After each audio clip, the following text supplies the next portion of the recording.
or a wrong decision, just to sort of focus more on, whether or not the decisions you're making are working or not. And if you're making decisions that aren't actually working, it quickly really, it becomes more and more and more obvious and apparent until it's like crisis point. And that pretty much happened for me. Like, I realized that I was spending all this time and energy working for somebody else, not looking after my own family, not making enough of a sort of impact in the world with my time and energy to actually really be of any use to anyone.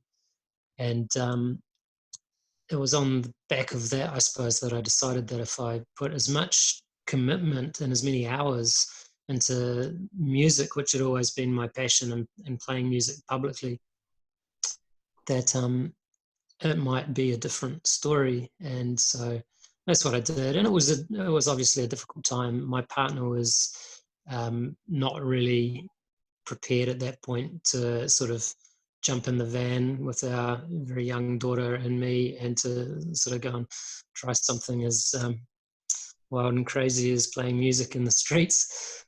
So I went off on those first missions by myself, and it was incredible. I think in my very first session busking down in Queenstown, I think I made more money in that first session than I'd made in like a whole week of working picking apples previously. So that was a big turning point. And it's probably worthwhile adding it's not as easy as just taking a guitar in the back of your car to go busking when you're a piano player. That's right, yeah. I mean, the piano was my first instrument, but it's certainly it's not my only instrument. And at that time, it probably wasn't even my main love. But I'd also just been working with a circus company, and that was a very hardworking crew, excuse me. And I learned a lot about, sort of putting in the extra effort and going the extra mile. And there was a string of, coincidences. I received a lot of attention when I played the piano, but a friend of mine had mentioned to me that there was something at a recycling centre, a dump shop in Motueka, that I should go and check out. It wasn't the piano that he had in mind, but as soon as I got there, I found this old piano, and I measured it up, and straight away I saw, that would fit in my van. And for lots of reasons. I think at that time as well, like, street pianos were not very commonplace, like they are a little bit more now. Taking the covers off an old piano, tuning it up on the street, and playing this really relaxing kind of music that just sort of like invited people to step out of the rush for a while, just seemed to really hit a chord. And, I mentioned before, I guess it is fair to say that, a huge part of that initial motivation was that I'd come to a dysfunction, in my own kind of financial planning and as the role as a provider for a family wasn't working. So, the money was something, I guess, that inspired me to actually follow my passion and pursue my dream and just do that uncompromisingly. And that's definitely been the best decision I think I've ever made. Yeah. And Tashigi, so because I was just reading before that you started playing piano when you were 2, and you're quite, gifted with being able to like learn by ear. Is that the case as well? Like, yeah, well, obviously I don't remember that, but that was something that my parents used to like talking about. We had a little piano. It was a bit of an old honky-tonk piano in the basement of the house when I was, a toddler or baby. And apparently I would disappear down there for hours. And I do have this really early memory of one of the notes, which I think was probably a little bit out of tune. It was probably a bit, but that sort of chorusy, twangy, honky-tonk effect that you get on an out of tune old upright piano. And this one note really fascinated me, so I used to go and listen to that. But my mum's told the story a few times that I used to say that I liked finding the notes that liked each other. And I think that's pretty much still what I do. and with your music, you're pretty much freeform. Does that create, like, you kind of don't, like I read before, that every time you play, you run with the energy of where you're at rather than just sticking to the same structure and format? Is that? Oh, absolutely. I think, for me, that's what makes music into like a real living thing, like being able to connect it with your environment. Music it's still a complete mystery to me. But one thing I feel like I can sense, if you like, is when a musician, or if it's myself, when I'm actually connecting with the area around, the people around. And we've all experienced music that doesn't connect with people. Maybe it's just the radio's playing in the background while you're having dinner, or maybe you've gone to a venue and there's a band playing, but everybody's talking at the bar, and that is obviously a completely different experience to when you find yourself in a group of people where it's all about the music and you could hear a pin drop because everybody has chosen to really listen and actually, I guess, affirm and enhance that music by believing in it a little bit.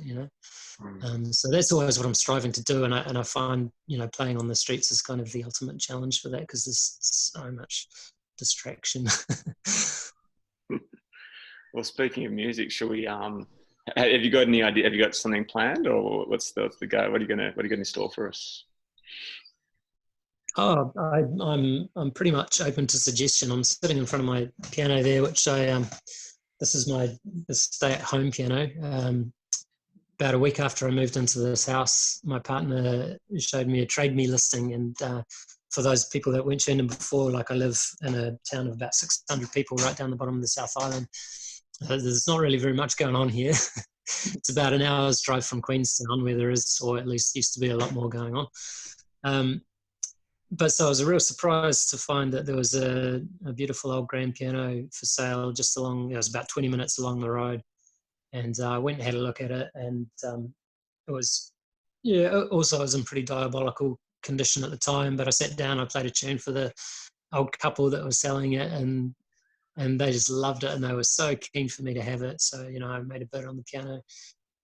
We had a wonderful adventure trying to get it in through the house, and through the door wasn't really quite big enough, and we didn't really have enough people at the time, and then it started raining, and it was a bit of a fiasco. I ended up taking the doors off the house and the lid off the piano and a whole bunch of other stuff, and in the end, me and one other guy had to turn it about probably about 30 degrees from horizontal, and then it just got in, and I had to take a leg off to do that. It was all a wee bit intense for a while, but we managed it. So now, I've got this piano here. If you'd like, I could try playing a tune or two, and we'll see.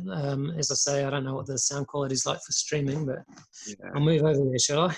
Yeah, we did. I think this thing zooms up. It's not great. Hopefully, we'll all get the feel of some of the amazing things you can do. The internet connection's pretty good, so hopefully that supports, AJ. Yeah. Okay. That's a bit of a shadowy shot for you, isn't it? That's all right. Nice and moody. You're inside the piano now. Look at that. Oh. Okay.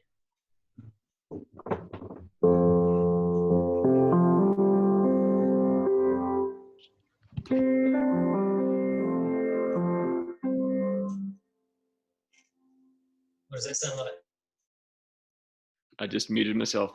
Yeah, it's not like we're sitting right next to you, but I'm sure we'll get an indication of the beauty of what you can do. Okay, well, I'll try. So I'll just keep it pretty simple, and I'll just play for a minute or whatever. Stick your hand up when you want me to stop. How's that? And I'll just try an improv. I don't know, something mellow. Okay.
Beautiful. It's just funny because there seems to be essentially one note that seems to trip the sound out a little bit. It's one of those mid to high pitch notes where just sort of seems to get hold of it. But Yeah. It might be better if it's slightly away from the piano. I've tried so many different ways of streaming, and I know what it sounds like in the room, and every time I've listened back, I've just been like, ooh, yeah. So yeah, I apologize. Oh, no, you're doing us a favor, man. So it's awesome. But hey, maybe what I could do is after this discussion, I could record something and email it through or something, which you could potentially post up on the site, which will be better audio qualities. Yeah, that'd be amazing. And if I could put in a request for a song. Oh yeah. Yeah. Camille's theme, I just adore. Which one was that? Sorry. Camille's theme. Oh, cool. Yeah. I know. Yeah. Sure. Yeah, there's a few. There's Nelson's Bay, Dusk, and Echoes of Eternal Longing. I also love the title on that one. Thanks. Yeah, cool. So, I love it when people request my stuff. Usually people on the streets will come and request something, but it's like Billy Joel or something. Yeah, no, I feel that'd be kind of like a sacrilegious thing. Dude, can you play like something else? It's funny because when we actually I remember the first time we heard you play Give Us in Queenstown, and we're just mesmerised and blown away. And like, we didn't get a CD on the day. And we go, we'll go back. It was the last day in Queenstown. It was like, we'll go back and we'll get a CD. And we turned up and you weren't busking. It's like, oh, okay, it's not meant to be spewing. And anyway, then we pulled up to a service station and you're in your van feeling, I think you're just about to jump back in your car. I'm like, quick, jump out. So we raced over and I was like, hey, man, got to see these. So it was one of those, again, those little beautiful synchronicities. And then we got to listen to the tunes whilst driving through some of the South Island down there. And it was, it just seemed really a perfect evocation of that area too, like the mountains. I can't remember where it was, but we're in one part. I just remember saying to family, like I could feel like I could just it sounded quite morbid, but I could die right now. Like just the scene was that amazing, the music, and I just felt on a soul level, oh man, I'm just in that space. I'm done. I'm happy. It was just total transcendence. So when you're writing and playing, do you how do you construct your music? Well, it really is like as we touched on before, I try to always connect with the environment, and a huge part of that is letting that environment in. So depending on which CD you got, it actually really doesn't matter. All of that music is kind of like, to me, the whisperings of the landscapes, and not just the landscapes, but the peoplescapes as well, if I can coin a word. One of my tunes was written in a marketplace, just full of hustle and bustle and lots of people. But that's where the idea forms, and then over time and repeated playings, I guess what I find now is that the ideas, the good ones at least, keep coming around, and they sort of over time condense down and crystallize into more of a diamond than a little puff of thought that they started out as. Yeah, so I guess, yeah, definitely I feel like every time when I play a concert, which is something that I've just sort of started doing, yeah, I tell the story of how that particular tune came into being for me, and what kind of scenery, what kind of imagery had inspired it. Do you kind of let that intellectual process just take a big backseat and just get absorbed into that space, and whatever notes flow through you? Yeah, well, I mean, absolutely. Like I didn't, yeah, like you said to begin with, I've always felt like I've tried to allow the music to keep evolving, and I didn't want to, lock it down into like a finished composition, because I feel like something dies when that happens. But inevitably, time took its course, and the latest album, the latest solo piano album, which was called Streets to Steinway, when I look back on it, I realized that actually this is the diamonds that have condensed over the last 8 years or so of busking. Those are my favorite moments. And, if you've heard a few of my albums prior to that, you'll recognize, if you like, earlier incarnations of some of those tunes, and I might have called them something a bit different. And but it's like, oh yeah, this tune is what that tune sort of grew into. Yeah. And I think that's fine. I think I always say to people, don't hold on to your stuff too long. Artists don't polish it and wait until you think it's perfect. Let your art go as easily as it comes to you. Let it go. And what I've found, what I hoped, and what I feel like I've found, is rather than sort of growing a following that goes, oh, hang on a minute, that sounds like his last one. It's more like a following of people that have grown with me, if you like, on this whole artistic journey. So that organic process. Yeah. And with was that part of the challenge? Because you did get trained classically for a while there, did you? And was that part of the challenge of having that organic process, and then all of a sudden you're kind of in that box space? Like, how did that all play out? Well, the way that played out, I guess it was a bit of, well-intentioned parental influence. When I was very young and I sort of first had my little first love affair, if you like, with the piano, I was very stubborn and nobody knew better than me. And I just wanted to play my way and play my stuff. And, and I probably did that for a while, and then it probably got a bit like, I don't know, a bit stagnant or something. And there came a point where I think we moved house. The piano stayed at the old house, and I didn't have a piano for a while. And I started to miss it, and I started asking for a piano. And the deal was then that we'd only get a piano if I would learn how to play it properly. And so I did. Like, I agreed to have lessons at least. And and I just absolutely wasted everybody's time there for, it must have been a couple of years, where I just dreaded the weekly piano lesson, and I'd rock up and I was every bit as useless as I'd been the week before. And I was so frustrated because I knew that, if there wasn't sheet music in front of me, and, I wasn't worrying about fingering and all this sort of stuff that, my piano teacher would always stop me, then I could actually play all right. But under those sort of, it was like, this intellectual process engaged onto what I'd always experienced as a purely intuitive and artistic process, trying to, see a note and translate it to the keyboard and get the timing right and use the right fingering and so on. I was terrible at it. I tell you what, I must have really, I'm sure my piano teacher at that point hated it as much as I did.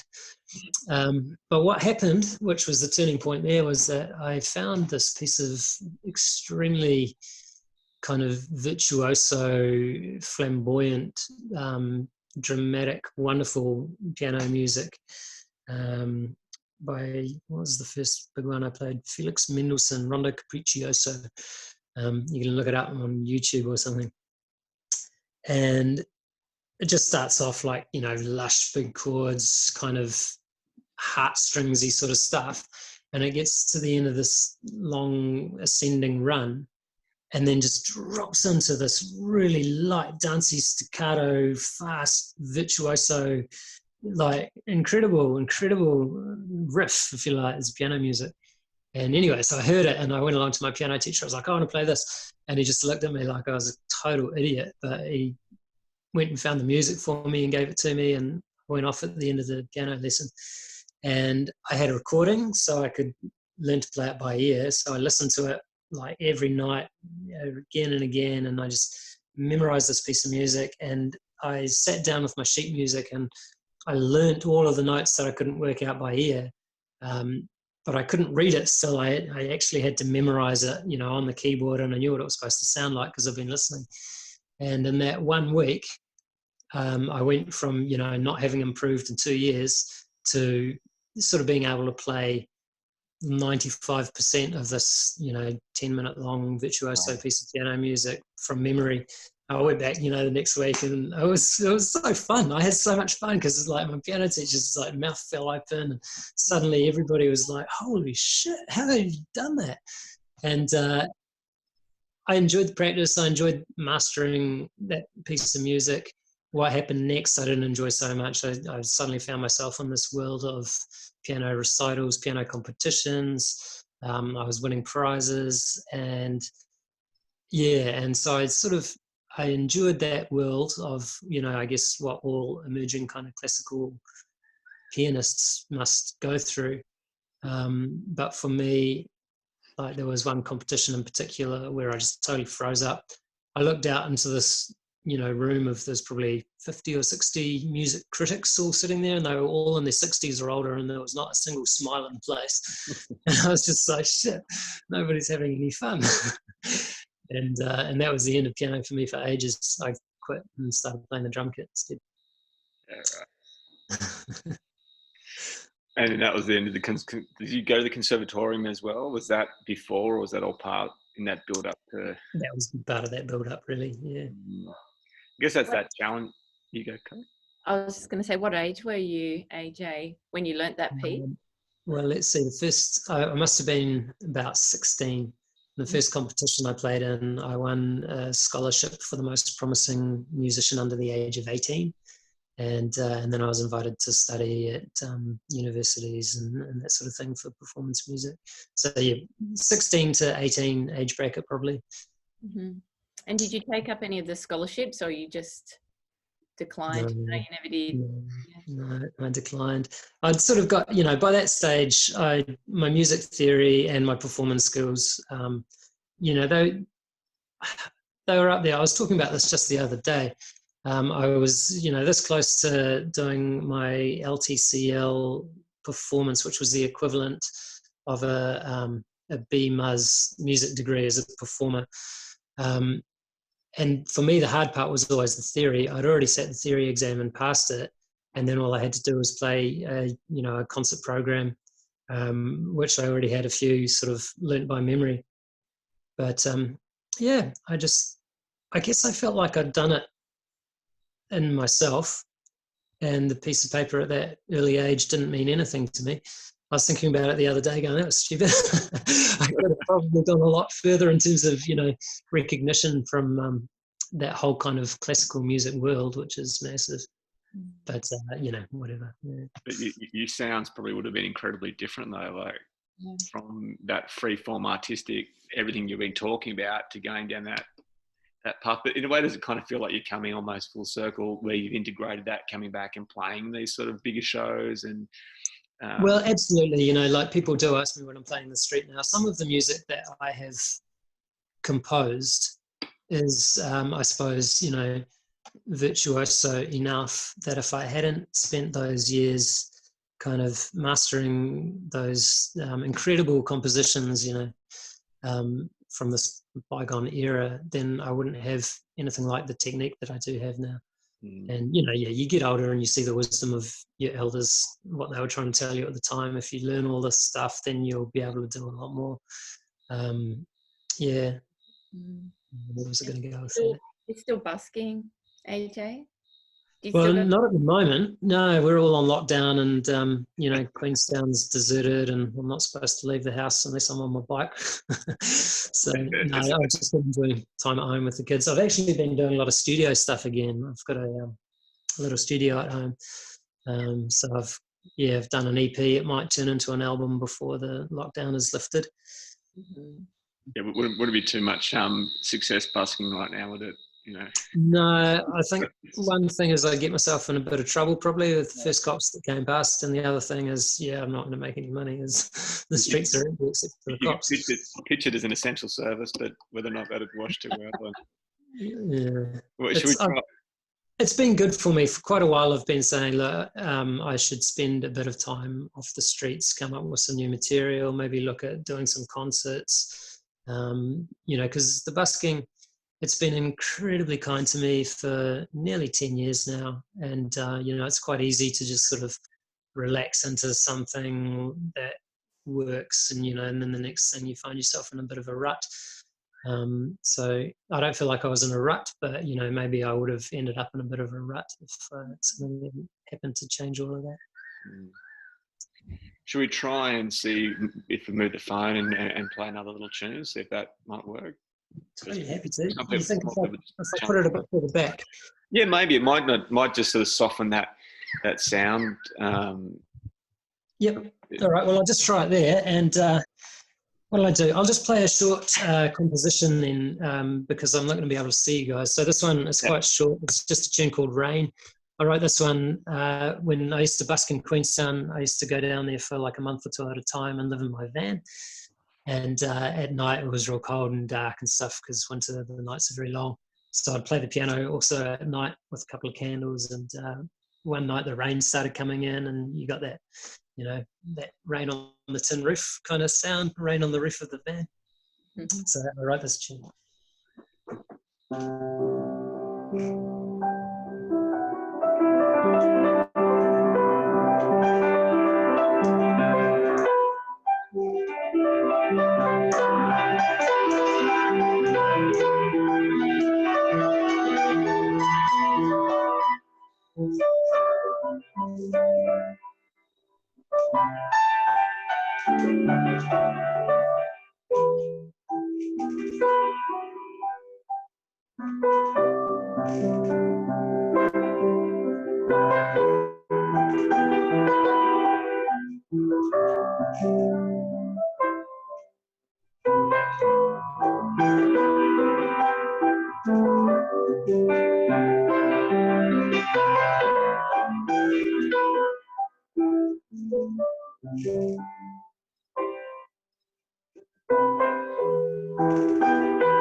Beautiful. How's that one? Yeah, it definitely seemed a little bit. I think it was a bit softer on the sound quality than when it was in the actual piano. But no, it was beautiful. Still a little bit of distortion, but just the energy. Yeah, that was amazing.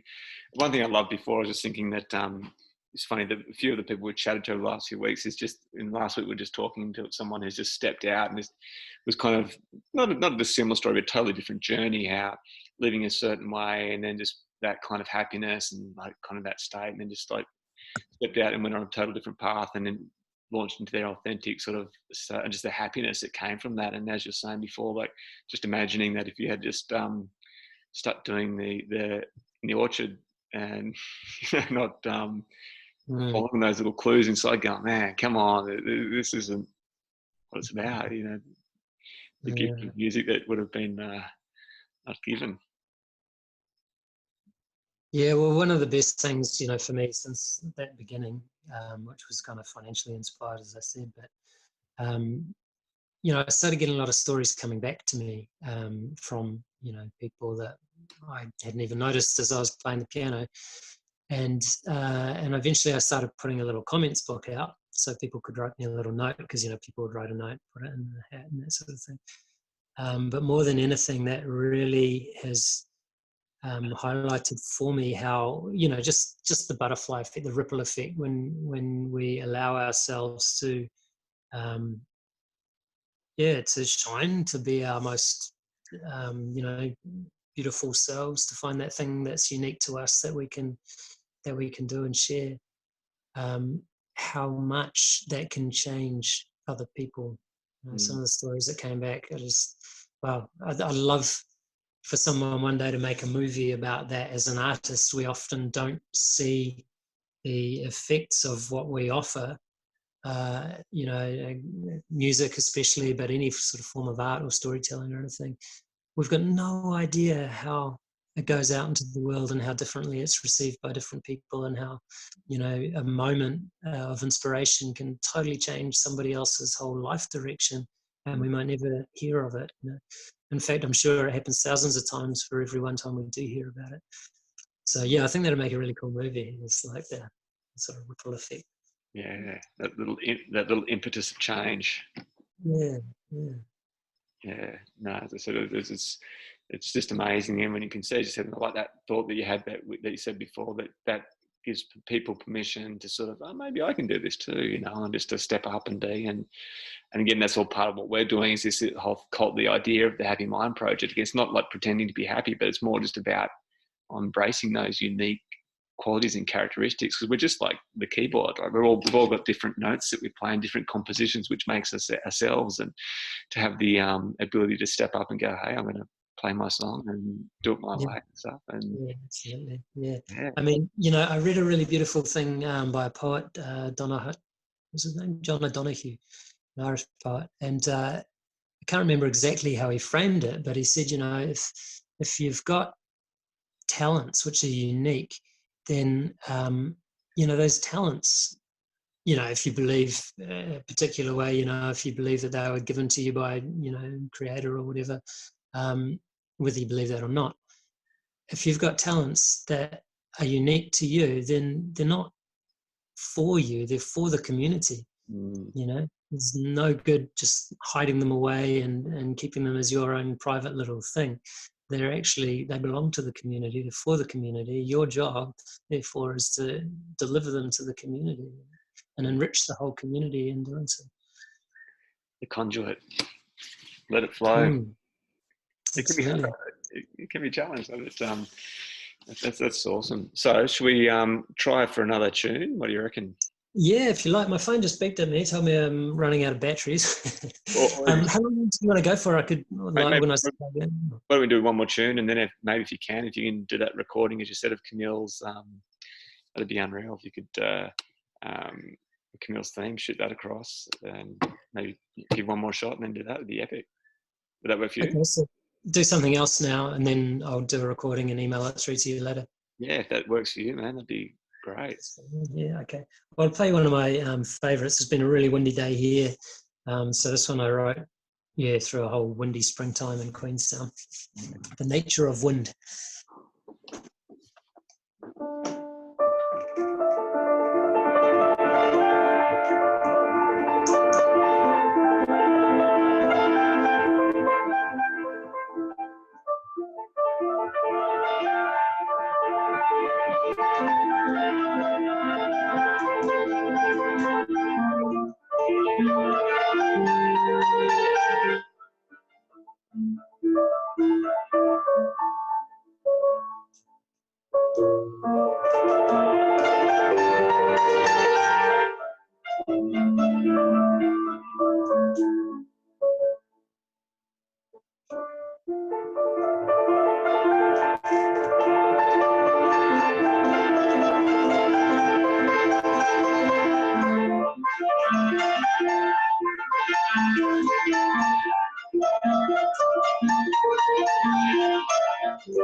Man, that was so beautiful.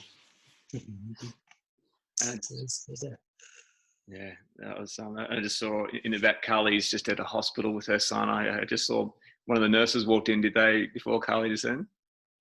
Oh wow! I think she might be on mute. But yeah, that was. Yeah, that was absolutely incredible. Does anyone have any quick questions or comments for AJ? And while we're waiting, AJ, where can people tune into more of your music?